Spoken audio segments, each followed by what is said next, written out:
오늘 빌립보서 강의 5번째 자기의 깊으신 뜻을 위하여라는 제목으로 여러분과 함께 은혜를 나누려고 합니다. 이 종교에서 구원이라는 말은 많은 의미를 갖고 있습니다. 종교들마다 구원의 개념이 조금씩 다 다릅니다. 불교가 말하는 구원은 고통에서 해방되는 겁니다. 이거를 해탈 또는 열반이라고 말합니다. 해탈하려면, 열반하려면 내가 뭘 깨달아야 됩니다. 뭘 깨달아야 되느냐? 내가 없다라는 걸 깨달아야 돼요. 이게 불교가 말하는 구원입니다. 그럼 기독교의 구원은 뭘까요? 기독교가 말하는 구원의 본질은 뭘까요, 여러분? 그건 바로 죄로부터의 구원입니다. 내가 구원받았다, 기독교에서 그렇게 말하는 사람은 이제 내 죄가 없어졌다 이렇게 고백하는 것 같습니다. 바로 죄사함의 구원입니다. 이걸 다른 말로 은혜를 받았다 이렇게 말합니다. 은혜 받았다. 죄사함에 구원받았다. 같은 말입니다.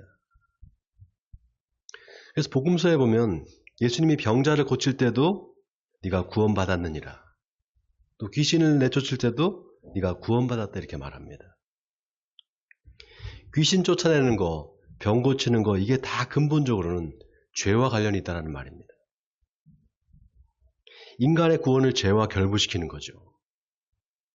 이게 기독교가 다른 종교와 다른 특징입니다.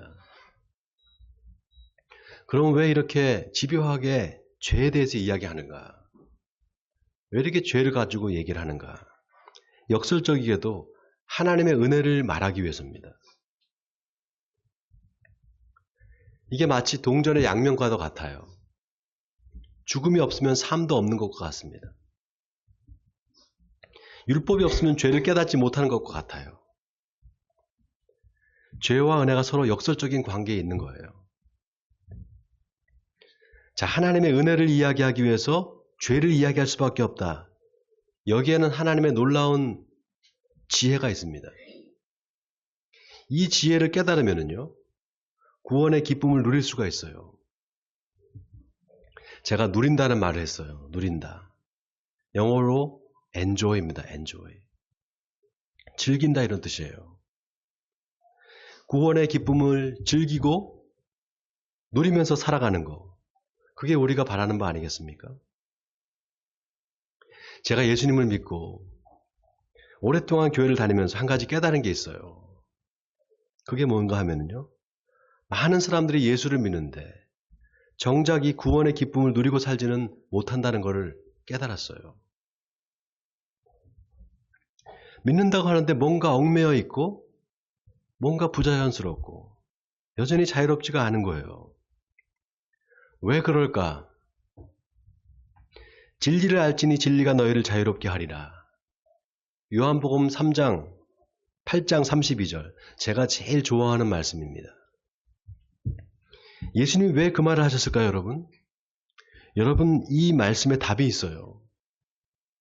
진리를 알면은 자유롭게 된다. 우선 여기서 말하는 진리는 지식이 아닙니다. 남들이 모르는 어떤 영적인 비밀이나 종교적인 지식이 아니에요. 그래서 진리는 그 사람의 말이 아니라 삶으로 나타납니다. 뭐 입으로 칭의교리를 말하고 삼위일체를 잘 설명한다고 해서 그 사람이 진리를 아는 사람이냐? 아니에요. 그 사람의 삶을 봐야 돼요. 그 사람이 참 자유를 누리며 살고 있느냐 아니냐 그걸 봐야 됩니다.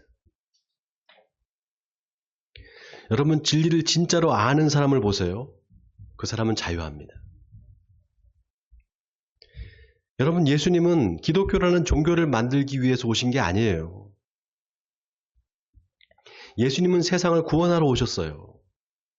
그 구원은 죄로부터의 구원이에요. 죄에서 자유롭게 되는 겁니다. 다시 말하면 하나님의 은혜가 뭔지를 알려주기 위해서 오신 거예요. 하나님이 우리를 얼마나 사랑하시는지, 하나님이 얼마나 우리를 좋아하시는지 그걸 알려주시러 오신 겁니다. 이걸 깨달으면 구원의 기쁨을 누리게 돼요. 자, 오늘 사도 바울이 빌립보 교회 교인들한테 이 구원에 대해서 이야기합니다. 오늘 본문 12절에 그러므로 나의 사랑하는 자들아 너희가 나 있을 때뿐 아니라 더욱 지금 나 없을 때에도 항상 복종하여 두렵고 떨림으로 너희 구원을 이루라. 여러분, 여기 두렵고 떨림으로 구원을 이루라, 이 말이 참 의미심장한 말이에요. 여러분, 내가 나를 구원할 수 있을까요? 내가 나를 구원할 수 있을까요? 없습니다. 그런데 두렵고 떨림으로 구원을 이루라, 이 말은 마치 내가 열심히 하면은 구원을 달성할 수 있는 것처럼 그런 뉘앙스를 갖고 있어요. 자, 그 다음 13절을 우리 같이 한번 읽어보겠습니다. 13절입니다. 시작. 너희 안에서 행하시는 이는 하나님이시니 자기의 기쁘신 뜻을 위하여 너희에게 소원을 두고 행하게 하시나니. 자, 우리 안에 행하시는 분이 누구라고요? 하나님이시라는 거예요. 그 하나님이 자기의 기쁘신 뜻을 위해서 너희에게 소원을 두고 행하신다. 자, 행하는 주체는 내가 아니라 하나님이세요. 그런데 왜 두렵고 떨림으로 너희 구원을 이루라고 했을까요? 그냥 하나님이 내 안에서 다 하시면 되는 거 아닌가요? 하나님이 내 안에서 하시면 되잖아요. 그런 생각이 들지 않아요, 여러분? 여러분, 하나님은 우리가 다 구원받기를 원하세요. 아멘입니까? 그래서 하나님이 제일 기뻐하시는 것은 한 영혼이 구원받는 겁니다. 그래서 예수님을 보내주신 거예요. 그 예수님을 통해서 이제 구원의 역사가 시작된 겁니다. 근데 그걸로 끝이 아니라 각 사람에게 성령을 보내주셨어요. 그래서 그 성령이 각 사람 안에서 구원을 행하고 계시는 겁니다. 그런데 어떻게 행하시는가가 중요해요. 여러분, 성령은 하나님이 뭘 기뻐하시는지를 잘 압니다. 성령은 하나님의 깊은 것까지도 통달하시느니라 그랬잖아요. 그래서 성령이 우리 안에서 하는 일은 딱 하나예요. 동기부여를 해주는 거예요. 하나님이 기뻐하시는 뜻을 내가 행하고 싶다라는 동기가 나한테서 일어나게 그 일을 하시는 겁니다. 그래서 억지로 하는 게 아니라 자발적으로 나의 자발적인 의지로 따라가게 하세요. 구체적으로 어떻게 하시는가? 먼저 내 마음에 이걸 내가 해야 된다가 아니라 이거 내가 하고 싶다는 마음을 주십니다. 해야 된다가 아니라 하고 싶다. 이게 하나님 편에서는 그 마음을 우리한테 주시는 거고요. 내 편에서는 내가 그런 마음이 드는 거예요. 자연스럽게. 이걸 우리가 보통 하나님이 마음을 주신다 이렇게 말합니다. 그래서 오늘 본문 13절에 자기의 기쁘신 뜻을 위하여 너에게 소원을 두고 행하게 하신다, 이 말이 바로 그 뜻이에요.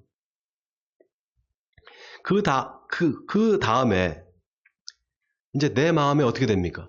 소원이 생기게 되겠죠. 소원이 생기게 되는 거예요. 그게 하나님이 주시는 마음이에요. 예를 들면 교회에서 내가 찬양을 하고 싶다. 교사로 헌신하고 싶다. 주방 봉사를 하고 싶다. 하고 싶다. 하나님을 기쁘시게 하기 위해서 내가 이걸 하고 싶다는 마음이 생기는 겁니다. 그리고 그걸 하면 마음이 기뻐요. 여러분, 하나님은 그렇게 우리를 인도해 주세요. 절대로 억지로 끌고 가지 않으세요. 왜냐하면 하나님은 인격적인 분이기 때문에 그렇습니다. 성경에 보면은 뭐뭐 하지 마라, 뭐뭐 해라, 율법이 나오잖아요. 다 의무를 규정하고 있어요. 명령하는 거예요. 그런데 그 율법의 본질은 바로 사랑입니다. 이 말은 하나님이 우리를 사랑하기 때문에 지키라고 하는 거예요. 또 우리도 하나님을 사랑하니까 지킬 수 있는 겁니다. 이걸 깨닫지 못하면 은혜가 되지 못해요. 억지로 하게 된다 이 말이에요. 여러분, 뭐뭐 해야 된다와 하고 싶다는 하늘과 땅 차이예요. 갈라디아서 3장에 보면 사도 바울이 갈라디아 교회 교인들한테 너희가 성령으로 시작했다가 이제는 육체로 마치겠느냐? 너희가 이렇게 어리석느냐? 이렇게 말합니다. 초대교회에 가만히 들어온 유대인들이 은혜를 율법으로 자꾸 바꾸려고 했어요. 너희가 구원받으려면 예수 믿는 것만으로도 안 돼. 할례도 받아야 돼. 또 음식도 가려 먹어야 돼. 부정한 거 먹으면 안 돼. 자꾸 율법을 가리켰어요. 여러분, 그거 아닙니다. 우리가 뭘 열심히 해야만 구원받는 게 아니에요. 그냥 예수 믿으면 구원받는 거예요. 사도 바울이 율법의 행위로는 구원받을 육체가 없다. 오직 하나님의 의로만 구원받는다. 그렇게 말해도 자꾸 남한테 인정받고 싶어 해요. 그리고 속으로 내가 이런저런 일을 했기 때문에 나는 구원받겠지 이렇게 생각하는 거예요. 자기 의를 드러내는 거죠. 여러분, 바로 이게 은혜를 율법으로 바꾸는 거예요. 왜 교회에서 원망과 시비가 일어날까요? 그것도 교회에서 원망과 시비가 왜 생길까요?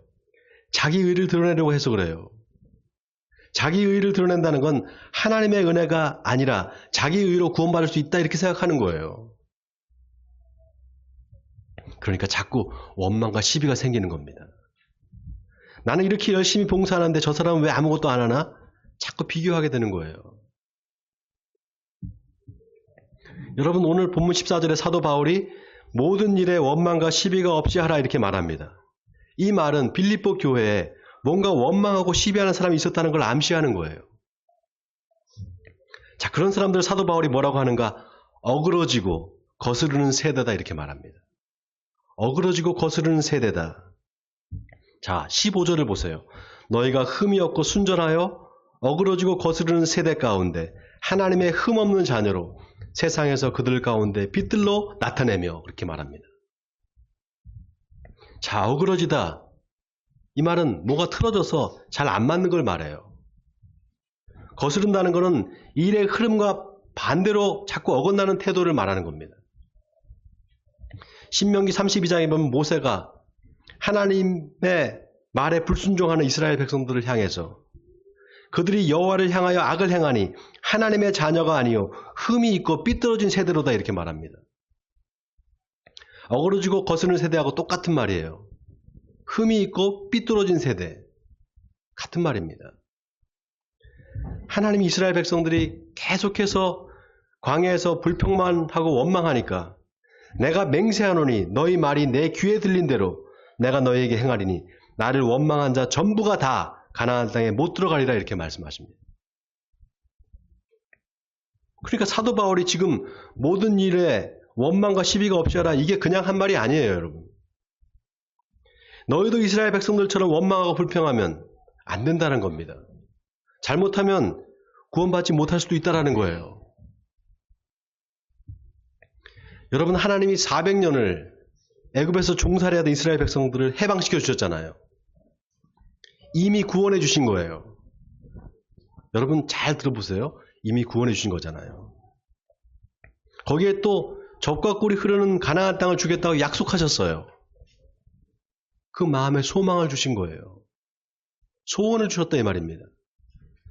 자기의 기쁘신 뜻을 위하여 너희 안에 소원을 두고 행하게 하시나니 모든 일을 원망과 시비가 없이 하라.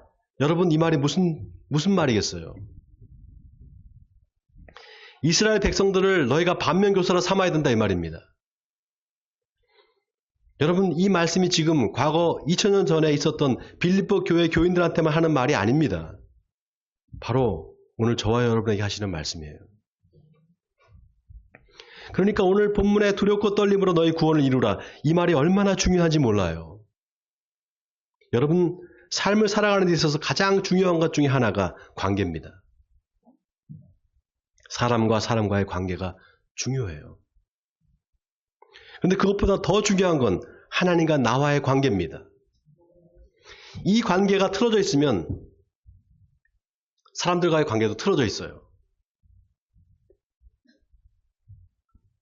그래서 저 사람이 하나님과 관계가 잘 되어 있는 사람인가 아닌가를 어떻게 알 수 있느냐? 그 사람이 어떻게 관계하고 있는가를 보면 알 수 있어요. 사람들과의 사이에서 어떤 관계를 맺고 있느냐를 보면 알 수 있습니다. 또 중요한 관계가 있어요. 바로 내 자신과의 관계입니다. 아니 내가 나지 내 자신이 따로 있나 그렇게 생각이 들죠? 여러분, 내 이웃을 내 자신과 같이 사랑하라. 이 말씀에 네 자신이 누군지 알아야 됩니다. 내 이웃을 내 자신과 같이 사랑하라 그랬잖아요. 그럼 네 자신이 누군지를 알아라 이 말이에요. 많은 사람이 내 이웃을 내 자신과 같이 사랑하라는 이 말씀에 내 자신이 누군지를 몰라요. 그러니 어떻게 이웃을 사랑할 수가 있겠어요? 내 자신, 그 자신이 누굽니까? 바로 하나님이 사랑하고 있는 내 자신이에요. 하나님이 사랑하고 있는 내 자신입니다. 하나님으로부터 은혜 받은 내 자신이에요.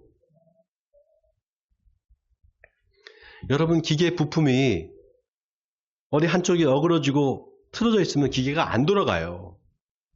고장이 납니다. 교회 공동체도 똑같아요. 우리가 다 주님의 몸입니다. 다 지체들이잖아요. 어느 하나가 어그러지면 문제가 생기는 거예요. 사람들과의 관계에서 내가 어그러지고 거스르는 사람이 아닌지, 그렇다면 그 문제의 원인이 뭔지, 혹시 내가 하나님과의 관계에서 어떤 문제가 없는지를 생각해야 돼요. 자꾸 내 마음에 기쁨과 감사보다는 원망과 불평이 일어난다. 그 사람은 구원의 기쁨을 누리지 못하는 사람이에요. 자기 자신이 누군지도 모르는 사람입니다. 그러니까 자꾸 은혜를 율법으로 바꾸고 있는 거예요. 여러분, 인생을 살아가는데 가장 중요한 것은 바로 태도입니다. 이건 종교를 떠나서 다 적용됩니다. 나에게 주어진 삶에 내가 어떤 태도를 가지고 살아가느냐에 따라서 내 삶이 결정됩니다. 내가 내 삶에 얼마나 진지한가, 얼마나 진실한 태도를 갖고 사는가, 여기에 달려 있어요. 그러니까 먼저 내가 나를 알아야 돼요. 내가 누군지를 알아야 됩니다. 여러분, 하나님은 인격적인 분이세요. 이 말이 얼마나 많은 의미를 내포하고 있는지 몰라요. 인격적이라는 이 말이, 하나님이 우리를 만드실 때 당신의 형상대로 만드셨어요. 그래서 우리의 인격은 하나님의 인격과 닮아 있습니다.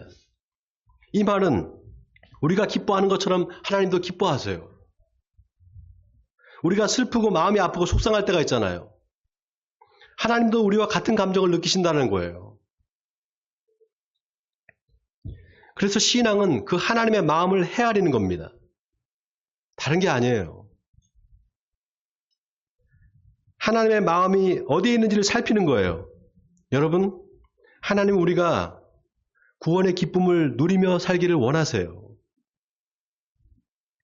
이스라엘 백성들이 그걸 잘 못했어요. 이미 구원해 줬는데, 이미 살려줬는데 감사하기보다 원망과 불평을 했어요. 오늘 사도 바울이 그 구원의 기쁨에 대해서 이야기하는 겁니다.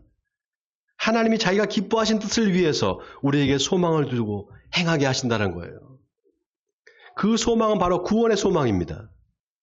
하나님이 우리를 구원하시겠다는 소망이에요.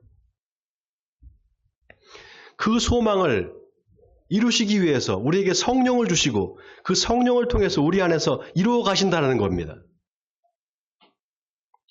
그런데 감사하고 기뻐해야 되지 않겠냐는 거예요. 바울은 너희가 다 기뻐해야 된다.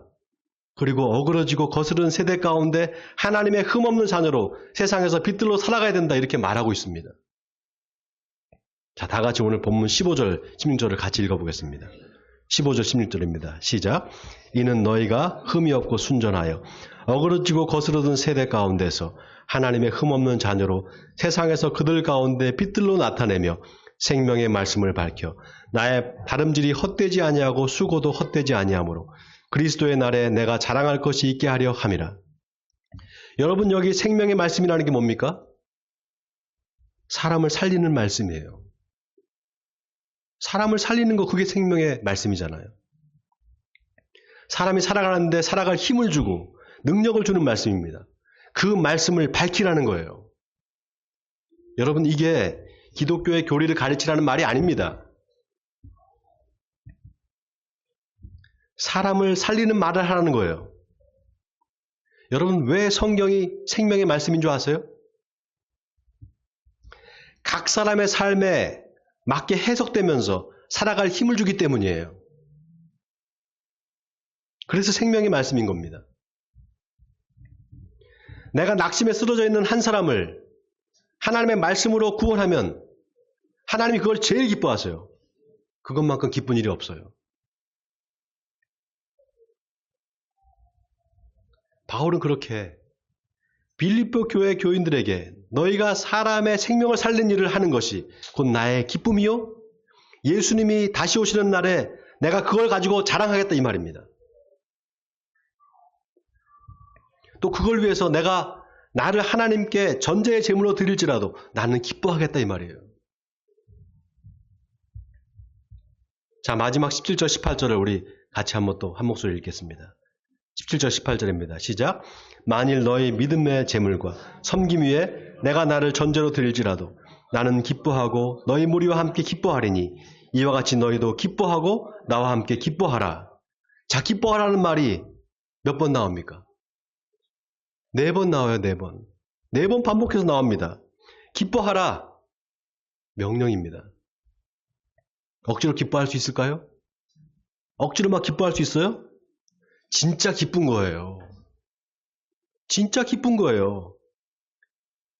내가 이렇게 기쁜데, 감옥에 있는 내가 이렇게 기쁜데 너희도 기쁘지 않느냐는 겁니다. 여러분 어때요? 이 구원의 기쁨이 여러분에게 있습니까? 구원의 기쁨을 누리고 살고 있습니까? 항상 기뻐하라, 쉬지 말고 기도하라, 범사에 감사하라. 이것이 그리스도 예수 안에서 너희를 향하신 하나님의 뜻이니라.